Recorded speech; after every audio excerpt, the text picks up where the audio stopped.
चलो एक छोटी सी कहानी से बात को शुरू करते हैं। एक गांव में क्या है, एक सुनार रहता था। वो अपने गांव में बहुत फेमस था और बहुत अच्छे अच्छे सोने के आभूषण बनाया करता था। एक दिन क्या हुआ, उस गांव में एक जादूगर आया। जादूगर आके उस सुनार को बोलता है कि उसके पास एक ऐसा जादू का पत्थर है जिसकी मदद से वो सुनार और भी अच्छे अच्छे गहने बना सकता है। इसके रिप्लाई में सुनार बोलता है कि नहीं, उसको जादू का पत्थर नहीं चाहिए। उसको खुद की मेहनत पे, खुद की स्किल पे ज़्यादा भरोसा है। वो किसी पत्थर के सहारे अपने आभूषण नहीं बनाना चाहता। वो अपने खुद के दम पे जैसे आभूषण बनाता आ रहा है वैसे ही आभूषण बनाएगा और उसी के अंदर और इम्प्रूवमेंट करेगा। अब ये सुन के जादूगर को बहुत बुरा लगता है, ऑब्वियसली किसी को भी बुरा लगेगा। तो जादूगर उससे बदला लेने के लिए गांव वालों को इकट्ठा करता है और उसे बदनाम करने के लिए क्या बोलता है कि ये सुनार इस पत्थर को लेने से मना कर रहा है क्योंकि ये इस पत्थर के पावर से डरता है। इसको डर है कि अगर कहीं ये इस पत्थर का यूज़ करेगा तो और भी अच्छे-अच्छे गहने बनाएगा और जो पहले जो वो गहने बनाया करता था, जो खुद का जो स्किल के बेस पे जो गहने बनाया करता था, उनके अंदर उस सुनार को कमियाँ दिखने लगेंगी। तो इस डर की वजह से ये इस पत्थर को नहीं ले रहा है। ये हमारी कहानी है पहली। चलो मैं आपको एक दूसरी कहानी और सुनाता हूँ और इसके बाद में जो हमारा मेन टॉपिक है उसको हम शुरू करते हैं कि इन कहानियों से उस टॉपिक को हम लिंक करेंगे, ठीक है? एक जंगल में क्या हुआ, एक चालाक लोमड़ी रहती थी। लोमड़ी अक्सर चालाक होती हैं। उसने अपना एक बहुत अच्छा सा घर बना रखा था जहाँ पर वो अपने खाने पीने का और जो भी उसका स्टोर कर, जो भी उसको कोई सोना वगैरह कुछ मोती वगैरह जंगल में मिल जाते थे, उनको वो स्टोर करके रखती थी वहाँ पे। एक दिन क्या होता है, वो खाने की तलाश में कहीं बाहर गई हुई थी जंगल में और वहाँ पे उसको एक बहुत ज़्यादा सोने का, मोतियों का खजाना दिखता है। ये देख के वो तो बहुत खुश हो जाती है। उसको लगता है कि अगर ये खजाना उसने अपने घर में ट्रांसफ़र कर लिया, अपने घर में कहीं छिपा के रख लिया तो ज़िंदगी भर उसका काम चल जाएगा, कहीं पे शिकार पे जाने की ज़रूरत नहीं पड़ेगी उसको। लेकिन इसमें दिक्कत ये थी कि अगर वो उस खजाने को वहाँ से लेके जाती, जो कि उसके घर से थोड़ा दूर था, तो जंगल के दूसरे जानवर हैं वो देख लेंगे उसको, तो वो भी उस खजाने के अंदर हिस्सा माँगेंगे और फिर जो खजाना था वो सब में बाँटना पड़ेगा। लेकिन लोमड़ी तो ऐसा चाहती नहीं थी। तो उसने क्या किया, एक तरकीब निकाली। उसने सारे जो जानवर थे, उन सारे जानवरों को अपने घर के पास इकट्ठा किया और इकट्ठा करके बोलती है कि उसको अब ये भी एक बात पता चली है कि इस जंगल के अंदर एक जादुई घड़ा है और उस घड़े की खास बात यह है कि उस घड़े से आप जो भी विश मांगोगे तो वो आपकी सारी विश पूरी कर देगा। बस आपको घड़े के सामने जाके बोलना है कि मुझे ये चाहिए और घड़ा आपके सामने ला के रख देगा। अब ये सुन के सारे जानवर खुश हो गए। उन्होंने तो ऐसा सोचा भी नहीं था, उनको तो लगा कि उनकी ज़िंदगी तो आराम से कट जाएगी। लेकिन लोमड़ी ने बोला कि इसके अंदर बस दिक्कत ये है कि जैसा-जैसा मैं बोलूँगी, जो-जो इंस्ट्रक्शन मैं दूँगी, आप लोगों को वही इंस्ट्रक्शन फ़ॉलो करने हैं, तभी वो घड़ा आपको मिल पाएगा, अदरवाइज़ तो वो घड़ा नहीं मिलेगा क्योंकि उसका राज मेरे को ही पता है सिर्फ़। तो सारे जानवर एग्री कर गए, भाई चलो ठीक है, इसमें क्या है, हमको तो घड़े से मतलब है।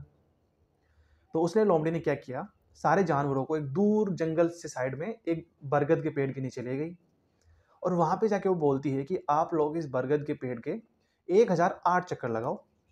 उसके बाद में जब आपके चक्कर पूरे हो जाएँगे, उसके बाद में सब लोग मिलके अपनी-अपनी, एक-एक इंसान आके इस बरगद के सामने अपनी विश माँगना। जब सब लोग अपनी विश माँग लिए रहेंगे, उसके बाद में वो घड़ा आपके सामने प्रकट होगा।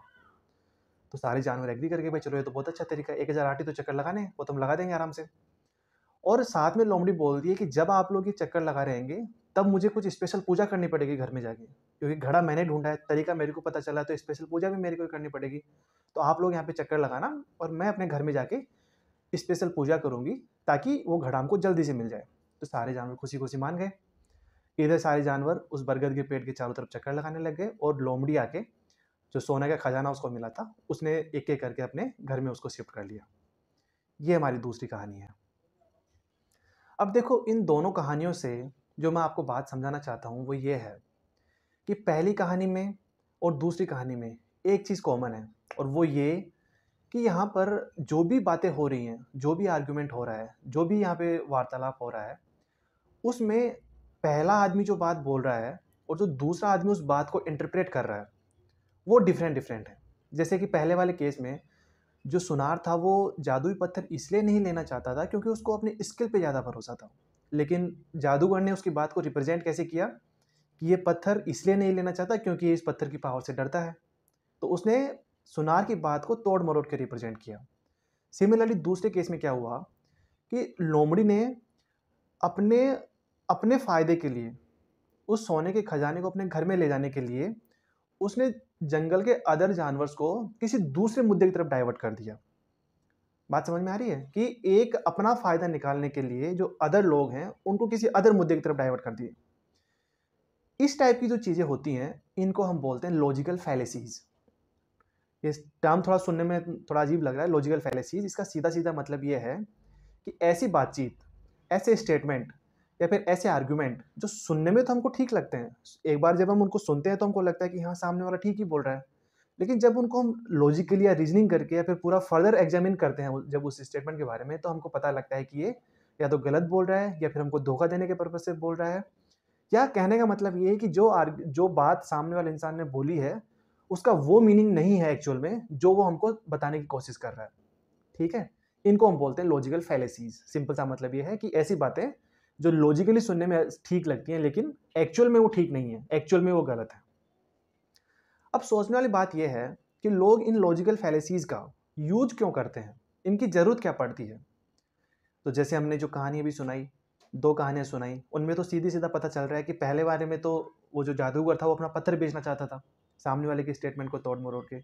दूसरे वाले में लोमड़ी क्या करना चाहती थी, लोमड़ी को इस बात से थोड़ी मतलब था कि वहाँ पे कोई जादुई घड़ा है कि नहीं है या फिर जंगल के लोगों को फायदा होगा कि नहीं होगा, उसको तो अपने फायदे से मतलब था ना, ये कैसे भी करके वो जो सोना का खजाना उसको मिला वो अपने घर में ट्रांसफर कर सके।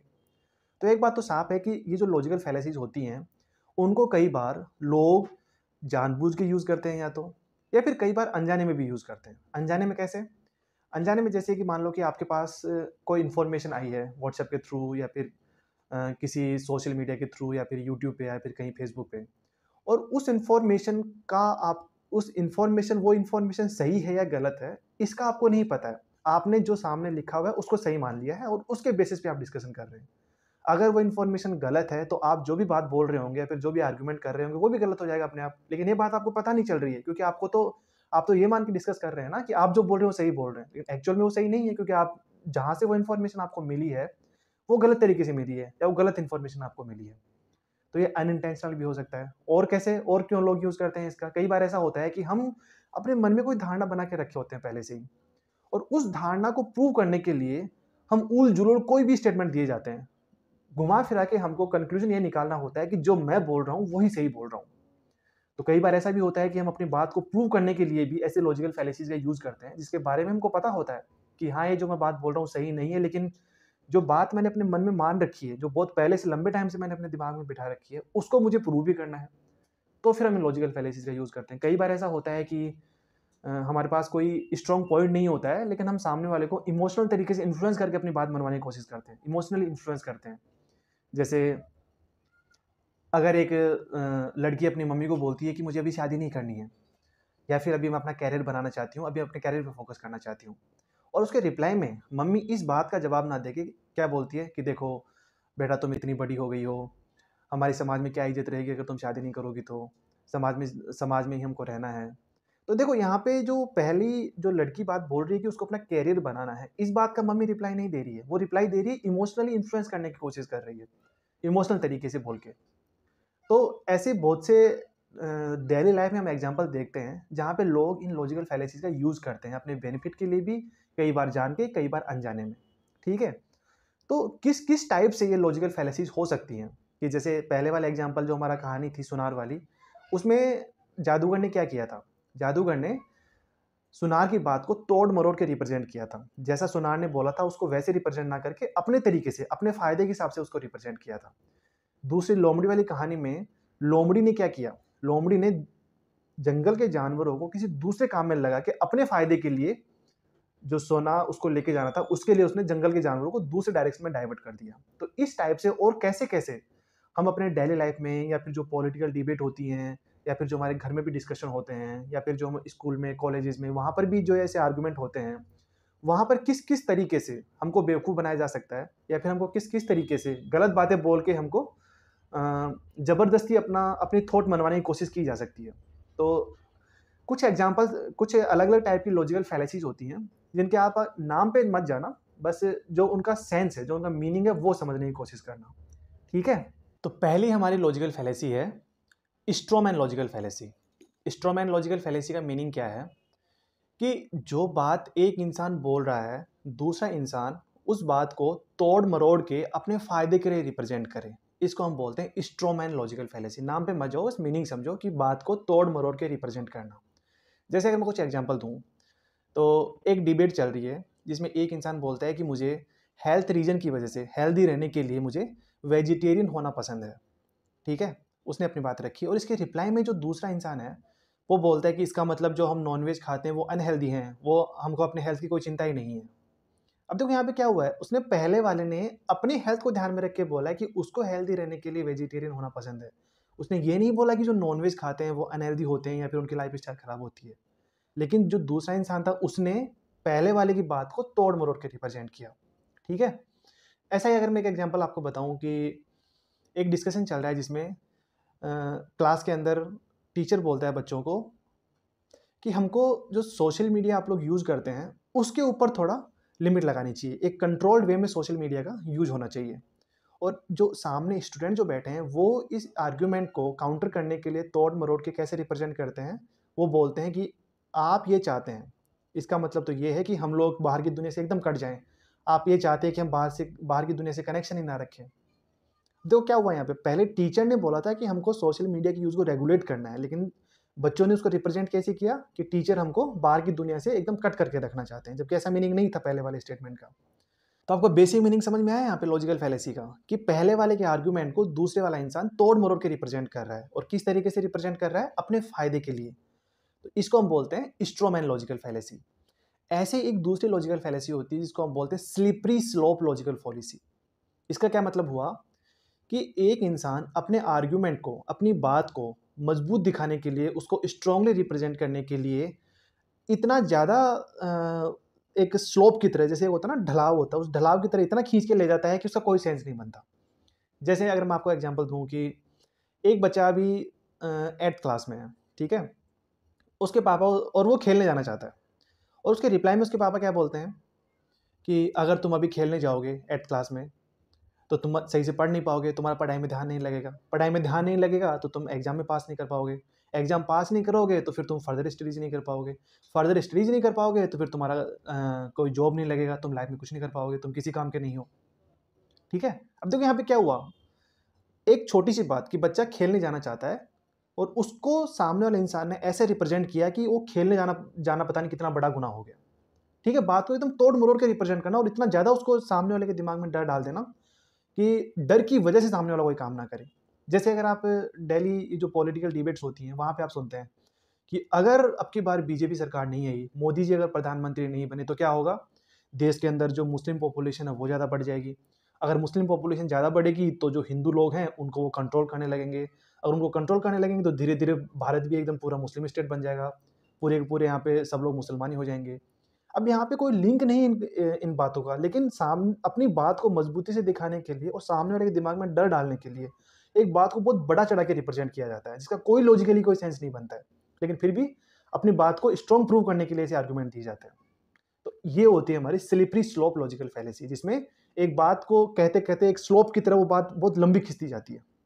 ठीक है? जिसका कोई लॉजिकली कोई सेंस नहीं बनता है। लॉजिकली ऐसा कुछ नहीं होगा कि अगर मोदी जी प्रधानमंत्री नहीं बनेंगे तो हमारा देश मुस्लिम कंट्री बन जाएगा। भाई हमारा देश तो बहुत लंबे टाइम से अभी तक चला आ रहा है ना। ठीक है? तीसरी हमारी लॉजिकल फैलेसी होती है रेड हेरिंग लॉजिकल फैलेसी। तो रेड हेरिंग लॉजिकल फैलेसी का मतलब ये हो गया कि लोग अपनी एक बात को प्रूव करने के लिए या अपनी एक बात को सही जस्टिफाई करने के लिए सामने वाले की बात को दूसरी तरफ या दूसरे मुद्दे की तरफ डाइवर्ट कर देते हैं। मतलब पहले वाले इंसान ने जो बात बोली है, बजाय उसका रिप्लाई देने के उस बात को किसी और ही डायरेक्शन में लेके चले जाएंगे।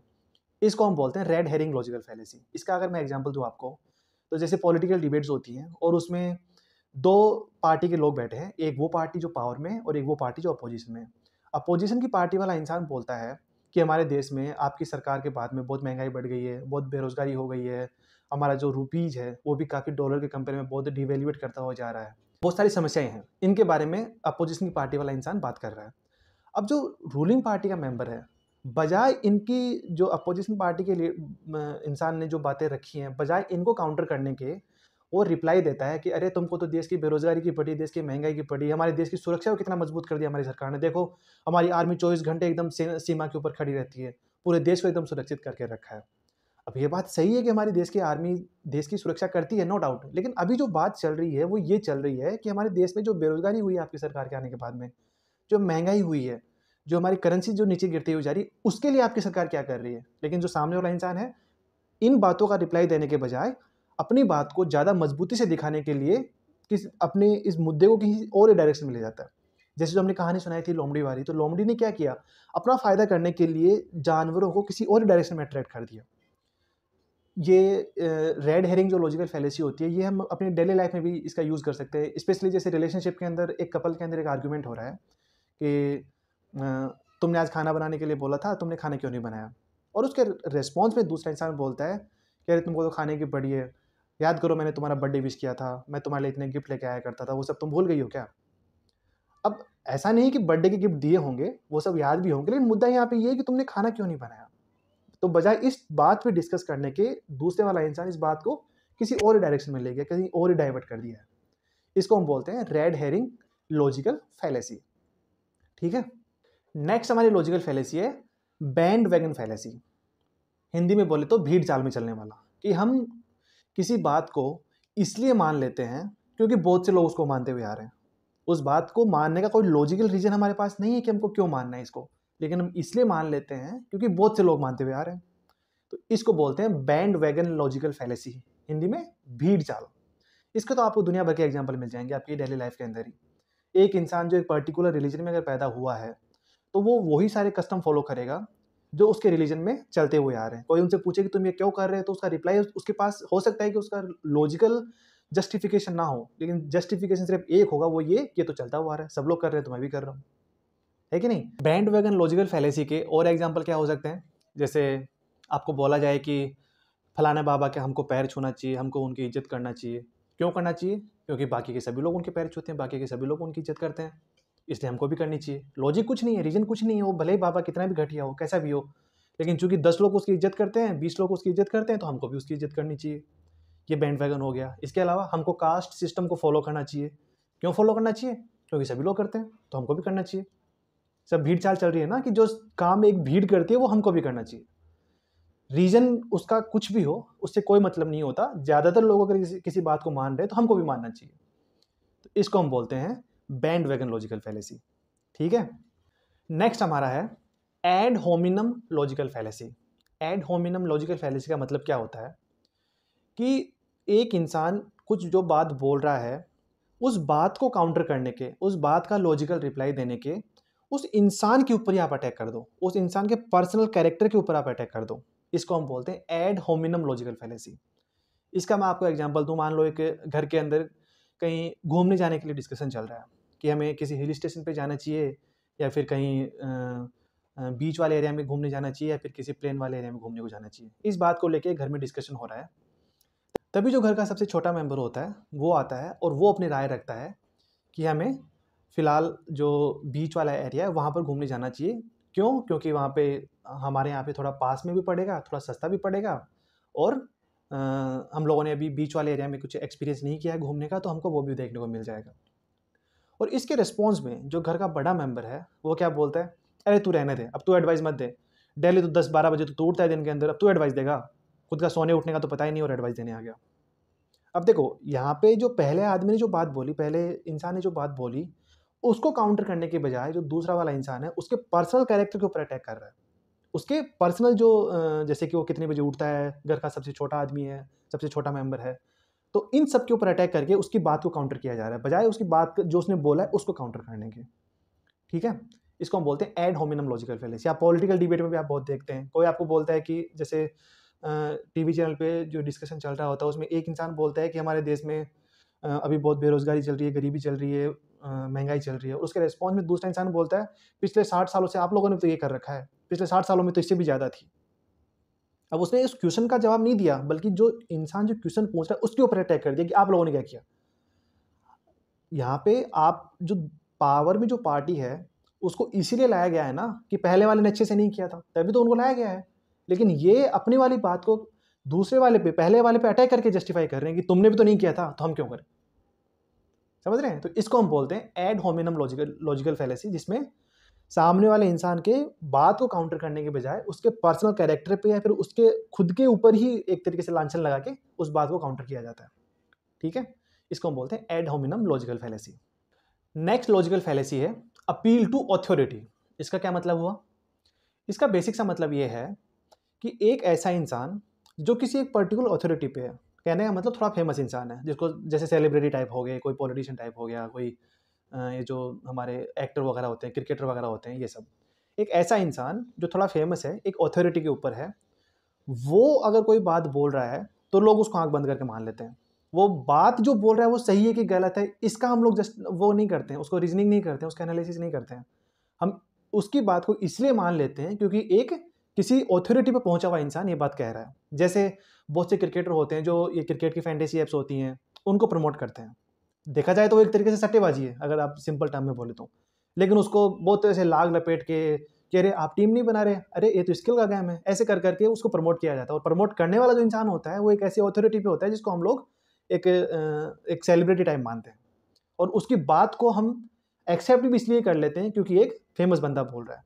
चाहे वो किसी क्रिकेट की जो बैटिंग ऐप है इनका प्रमोट करे, या फिर किसी कोई गुटखे का प्रमोट करे, या फिर कोई ऐसी इन्वेस्टमेंट स्कीम को प्रमोट करे जो वैसे हो सकता है कि बिल्कुल फ्रॉड हो, लेकिन हम मान लेते हैं क्योंकि उनको प्रमोट करने वाला इंसान एक ऑथोरिटी के ऊपर है, एक फेमस इंसान उसको प्रमोट कर रहा है।